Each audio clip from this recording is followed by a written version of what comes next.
नमस्कार, विज्ञान पर आधारित हमारी इस खास सीरीज में आपका स्वागत है।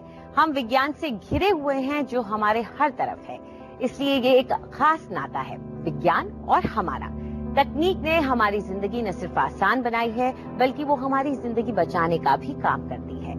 एक तकनीक जिसकी बदौलत जटिल से जटिल बीमारियों का इलाज आसान हो गया है, वो है रोबोटिक सर्जरी। अगर मैं आपसे कहूं कि ये छोटा सा रोबोट मुश्किल सर्जरी कर रहा है, तो आप शायद हंसेंगे, लेकिन रोबोटिक सर्जरी अब हकीकत बन चुकी है। दरअसल 2012 में जहां भारत में इस तरह के सिर्फ 13 रोबोट्स थे, अब 26 रोबोट्स तरह तरह की सर्जरी को अंजाम दे रहे हैं। आइए जानते हैं आखिर रोबोट तकनीक काम कैसे करती है।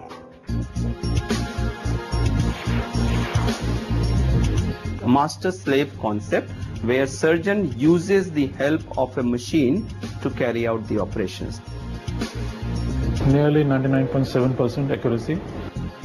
It's much gentler. मशीन में 4 आर्म्स हैं जिसका कंट्रोल ऑपरेटिंग टेबल से दूर बैठे सर्जन के पास होता है। एक आर्म कैमरे से लैस होता है, इसके भीतर की 3D तस्वीर पेश करता है, जबकि बाकी आर्म्स बिल्कुल सधे हुए इंसानी हाथों की तरह सर्जरी करते हैं। अगर फर्क है तो वो ये कि इसमें खतरा कम है, खून की बर्बादी कम होती है और गलती की जरा भी गुंजाइश नहीं रहती। जिन मामलों में रोबोटिक सर्जरी अब आम होती जा रही है, उनमें coronary artery bypass, mitral valve repair, spinal surgery, kidney transplant, गर्भाशय हटाने, कैंसरग्रस्त हिस्से को हटाने, कूल्हे बदलने, गॉल ब्लैडर निकालना अहम है। The huge advantage of इसका सबसे ज्यादा फायदा शरीर के मुश्किल हिस्से में जाकर जटिल सर्जरी करने में है, जो आसानी से पहुंच में नहीं होते। वहां इस मशीन की वजह से बड़े आराम से न सिर्फ पहुंचा जा सकता है, बल्कि बेहद सफाई और सटीकता से मनचाही सर्जरी की जा सकती है। with this tool.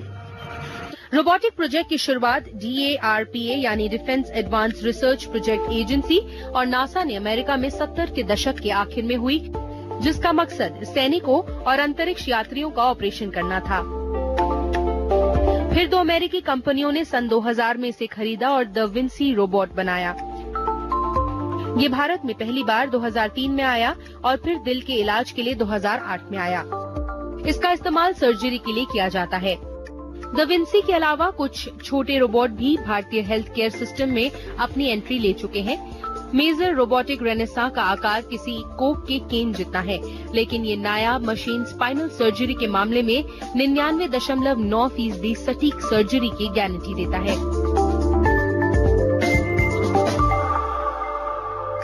इसका पहला काम स्पाइन पर उन जगहों की पहचान करना है जहां बाद में डॉक्टर स्क्रू लगाते हैं। मशीन का फैसला उसमें फीड हुए मरीज के आंकड़े पर होता है, जो उसे CT स्कैन और डॉक्टर से मिलते हैं। इसकी मदद से बिना किसी नर्व को नुकसान पहुंचाए सर्जरी हो सकती है। सबसे बड़ी बात यह है कि मेजर से डॉक्टर्स बिना किसी जोखिम और जिस्म को जरा भी नुकसान पहुंचाए बिना सर्जरी कर सकते हैं। 2 महीने पहले मेजर ने नई दिल्ली में कैरोली सुर्गे की एक बेहद मुश्किल सर्जरी को अंजाम दिया। 48 hours after surgery. हाँ, दरअसल सर्जरी के 48 घंटे बाद ही मैं बिना किसी सहारे के अपने पैरों पर चल रहा था। ये मेरे लिए भी हैरानी की बात थी। So this was amazing for me. सवाल है कि आने वाले दिनों में रोबोटिक सर्जरी से कितनी उम्मीद है। नए जमाने के रोबोट जिन मामलों में अपना हुनर दिखा सकते हैं, उनमें शरीर के भीतर जाकर एंडोस्कोपिक सर्जरी करना, कैंसर ट्यूमर तक दवा पहुंचाने के लिए यूट्रस के भीतर जाकर भ्रूण का इलाज करना और रोबोटिक स्नेक के जरिए दिल की सर्जरी करना शामिल है। This technology will go the same way as happened with computers and मुझे भरोसा है कि ये टेक्नोलॉजी भी कंप्यूटर और मोबाइल की तरह लोकप्रिय होगी। जब पहला कंप्यूटर आया था तो वो पूरे कमरे की जगह लेता था और बेहद महंगा था, और अब हम पॉम टॉप कंप्यूटर की बात करते हैं। what people are working on now is to incorporate ultrasound, CT scan, MRI, PET scan, every information into the computer and create a virtual patient. अब जिस तकनीक की बात हो रही है उसमें अल्ट्रासाउंड, सीटी स्कैन, MRI और तमाम दूसरी जानकारियों को कंप्यूटर में डालकर एक आभासी मरीज तैयार किया जाता है। फिर उस पर आभासी सर्जरी की जाती है। अगर इससे एक कदम आगे बढ़ें तो इन तमाम चीजों को आप किसी फाइल की तरह सेव कर सकते हैं और जब इसे मरीज पर इस्तेमाल करना हो तो सिर्फ एक एंटर की दबाकर उन सभी कामों को अंजाम दिया जा सकता है। अभी ये बातें भले ही फैंटेसी लगें, लेकिन अभी हमारे आसपास कई ऐसी चीजें हैं जो पहले सिर्फ कल्पना हुआ करती थी। मुझे लगता है भविष्य काफी उज्जवल है। You just press enter and the file gets executed. Now all this sounds fiction today, but a lot of things which are existing today sounded fiction at some time. So I think the future is very bright. हम लंबी जिंदगी जरूर जी रहे हैं, लेकिन सच तो ये है कि इसमें एक बड़ी मुश्किल भी है। जैसे ही उम्र ज्यादा होती है, हमारे अंग काम करना बंद कर देते हैं। बीते कुछ सालों में उन मरीजों की तादाद दुगनी हुई है जिन्हें अंगों की जरूरत है, जबकि अंग दान करने वालों में नाममात्र का ही इजाफा हुआ है। ऐसे में अब तकनीक इस क्षेत्र में भी अपना कमाल दिखा रही है ताकि अंगों को दोबारा तैयार किया जा सके। आइए देखते हैं कैसे।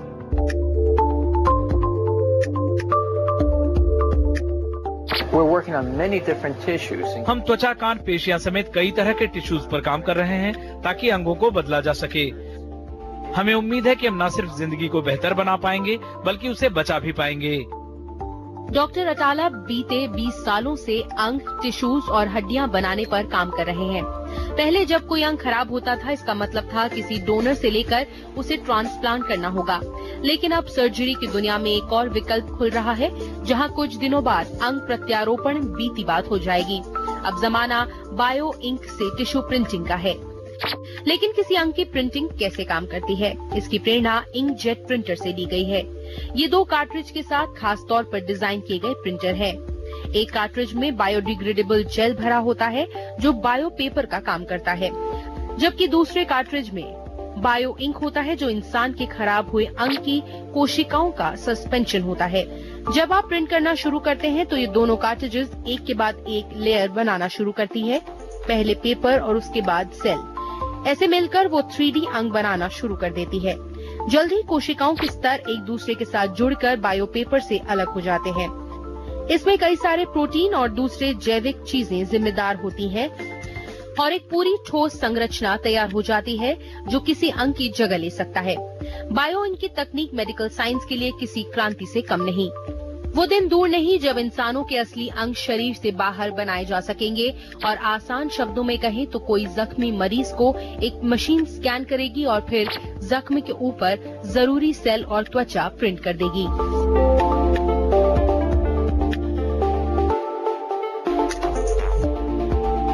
एक ऐसी दुनिया की कल्पना कीजिए जहां बीमारियों के इलाज की कोशिश की जाए आप ही के शरीर की मदद से। ब्रेक के बाद जानेंगे कि कैसे किसी मरीज के खून या फिर बोन मैरो से बने स्टेम सेल्स बन रहे हैं उनके लिए जीवनदान।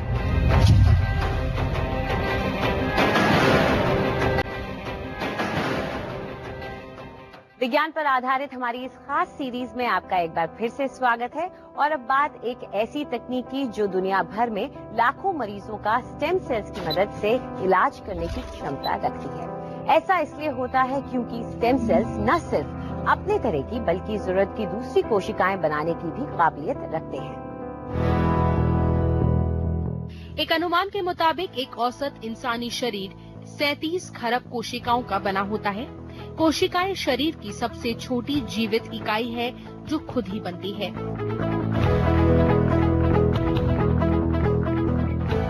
कोशिकाओं में कई काम करने की क्षमता होती है, जैसे रेड ब्लड सेल में हेमोग्लोबिन होता है जो ऑक्सीजन के परिवहन में मदद करता है। हालांकि कुछ कोशिकाएं स्टेम सेल कहलाती हैं। इनमें कोई एक ही खास क्षमता नहीं होती। इनकी बनावट टिश्यू या ऊतकों से अलग होती है जो कोई एक काम करने के लिए होते हैं, बल्कि ये कई तरह के कोशिकाओं का काम कर सकती है। मेडिकल साइंस के लिए ये किसी चमत्कार की तरह है, क्योंकि जो बीमारियां कोशिकाओं और ऊतकों के नष्ट होने से होती हैं, उनका इलाज स्टेम सेल से मुमकिन है।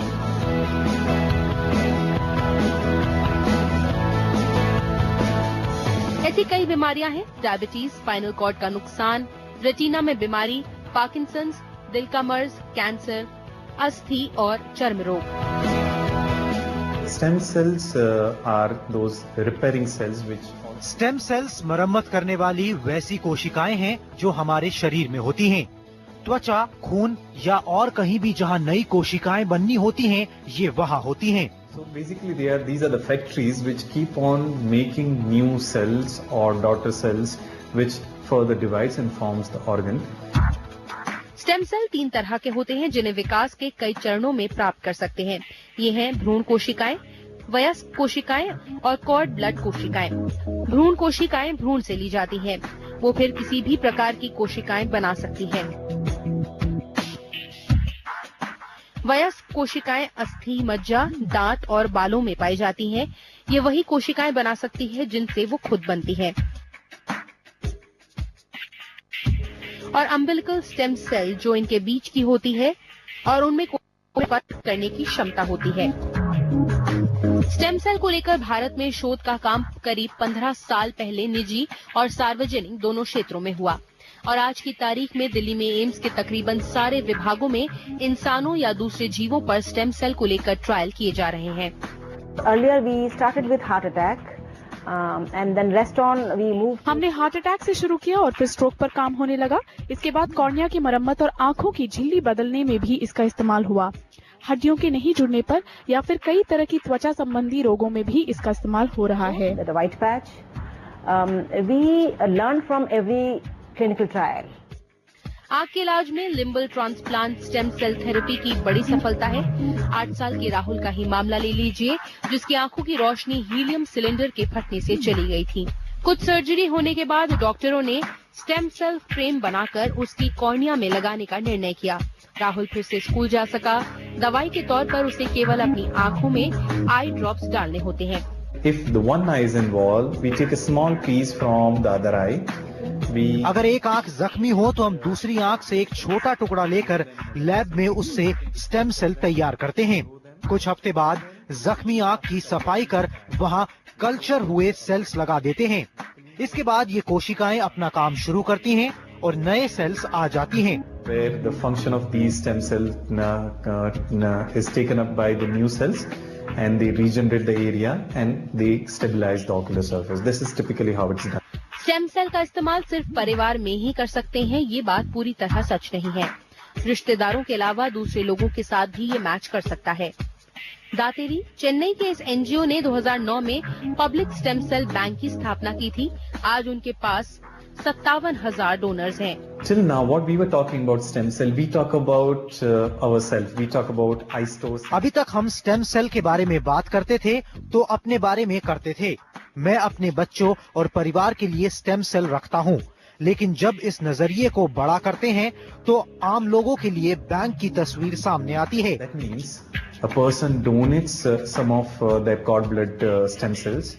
भारत और चीन में जन्म दर ज्यादा है। ऐसे में अगर स्टेम सेल के पब्लिक बैंक हो तो न सिर्फ सारे मरीजों की मदद कर पाएंगे बल्कि बाहर के लोगों की भी मदद कर सकते हैं। Another person requires for any reason, we can release them. So, with our high birth rate in India and China, if the public banking of stem cell becomes a reality, well, you can imagine that we would not only be able to support all our patients, but we may be able to help out other people outside India also. पूरी दुनिया को उस दिन का इंतजार है और वो दिन अब ज्यादा दूर भी नहीं जब हम स्टेम सेल की मदद से पूर्ण विकसित ऑर्गन और ब्लड वेसल बना पाएंगे। There is great hope in using stem cells. Stem cells के इस्तेमाल को लेकर बहुत उम्मीदें हैं। ये सिर्फ थोड़े वक्त की बात है जब दिल कैंसर और न्यूरोलॉजी से जुड़ी बीमारियों का इलाज एकदम नए तरीके से हो सकेगा। ये अब सच होने जा रहा है जिसमें भारत और चीन अहम भूमिका अदा करेंगे। Most of these diseases can be treated with the cell-based therapy using stem cells. It is going to be a reality. आने वाले दिनों में इंसान की जिंदगी को सुरक्षित रखा जा सकता है, लेकिन कैंसर जैसी बीमारियां इसमें बड़ा रोड़ा है। आखिर क्या होता है जब कोई कैंसर कोशिका आपके शरीर में आती है? एक कोशिका जो कुछ ऐसी दिखती है और फिर अपनी संख्या कुछ इस तरह बढ़ाकर ऐसी दिखने लगती है। आइए जानते हैं कि जेनेटिक मेकअप के जरिए हम इस असाध्य बीमारी पर कैसे नकेल डाल सकते हैं।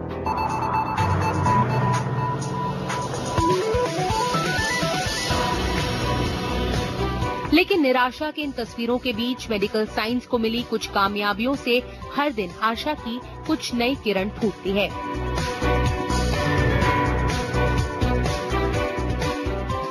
सभी कैंसर और मेडिकल रिसर्चर्स, डॉक्टर्स, वैज्ञानिकों के लिए हर दिन किसी जंग की तरह है। दिल्ली का ये परिवार खौफ में जीता है। उन्हें नहीं पता कि अब अगली बारी किसकी आएगी। मैंने अपने देवर को खोया, 2 ननदों की भी मौत हुई, फिर एक बेटी और एक बेटा भी चले गए। So over 2-3 generations, several members have been affected with various. 2-3 पीढ़ियों से भी ज्यादा हुए। कई सदस्य कई तरह के कैंसर के शिकार हुए, जैसे स्तन cancer, brain cancer, blood cancer, और दुर्भाग्य ये उनमें से ज्यादातर को बचाया नहीं जा सका। When we looked at, so as I said, first we characterized type based on the type of cancers they were there in this family. We suspected it's a very rare syndrome. ये ली फ्रोमिनी syndrome है, जिसमें एक mutant gene माता पिता से उनके बच्चों में ट्रांसफर हो जाता है। एक साधारण ब्लड टेस्ट के बाद डॉक्टर्स इस नतीजे पर पहुंचे कि अब परिवार के बाकी लोगों में म्यूटेंट जीन नहीं था और ये सारे अपनी जिंदगी बेखौफ जी सकते हैं। ये तकनीक की ताकत है जो हमारे जीन की पहचान कर सकती है, डीएनए की मैपिंग कर म्यूटेंट को पहचान सकती है, तकनीक रोग का पता लगाती है, वक्त रहते इलाज कर सकती है और यही वजह है कि कैंसर के कई मामलों में ये काफी हद तक कारगर है। सभी तरह के कैंसर अनुवांशिक होते हैं जो माहौल और लाइफस्टाइल में आए बदलाव की वजह से होते हैं। अगर आप अपने परिवार का इतिहास जानते हैं तो पहले ही अपनी जांच करवा लेना बेहतर होगा। हॉलीवुड स्टार एंजेलिना जोली इसकी बेहतरीन मिसाल है। एंजेलिना के परिवार का इतिहास कैंसर का रहा है और टेस्ट से ये बात सामने आ गई कि उनमें भी BRCA1 जीन है, जिसकी वजह से कैंसर की आशंका काफी ज्यादा थी। जोली ने इस खतरे को जड़ से मिटाने के लिए सर्जरी कराई। हालांकि रोग का पता लगाना तो एक बात है, इसके दूसरे फायदे भी हैं। किसी मरीज के जीन्स की जानकारी डॉक्टरों को इलाज में मददगार होती है। मतलब अगर आप किसी एक प्रोटीन के प्रतिरोधी हैं, तो डॉक्टर रोग के मुताबिक कीमोथेरेपी और रेडिएशन में बदलाव कर सकते हैं। अभी हम माइक्रोस्कोप की मदद से स्क्रीन पर जो देख रहे हैं उनमें सामान्य और कैंसर कोशिकाएं हैं। कैंसर की कोशिकाएं फैल चुकी हैं। क्या होगा अगर ये मेटास्टैटिक या गैलोपिंग कैंसर हुआ, जिसमें मर्ज वक्त के साथ अपनी जगह बदलता है? Metastatic cancer is not something that you have to be scared of as much. अगर आज पता चलता है कि आपको मेटास्टैटिक कैंसर है तो पहले की तरह डरने की जरूरत नहीं है। टारगेटेड ट्रीटमेंट की वजह से सब कुछ काफी बदल चुका है।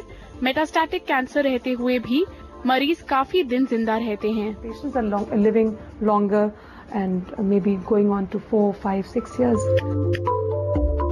देश भर में कैंसर का परीक्षण डायग्नोस्टिक सेंटर में मुख्य बिंदु है।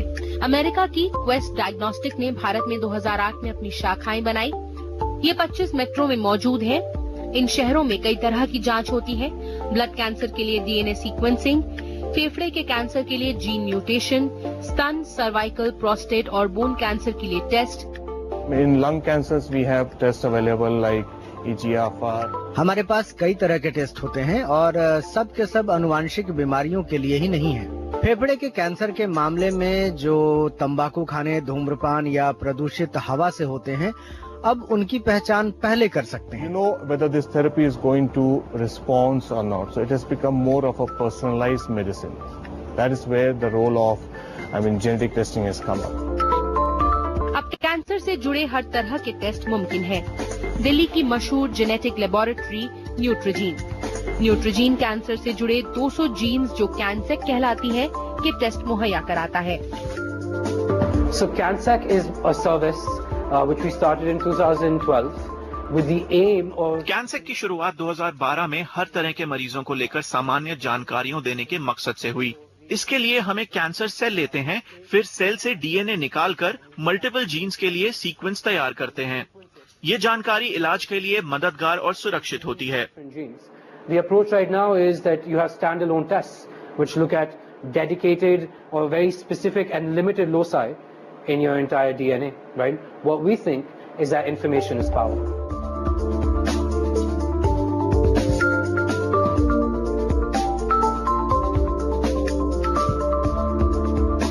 ये झलक थी चिकित्सा विज्ञान से जुड़ी कुछ बड़ी खोजों की, जिनसे दुनिया भर में एक नई उम्मीद जागी है।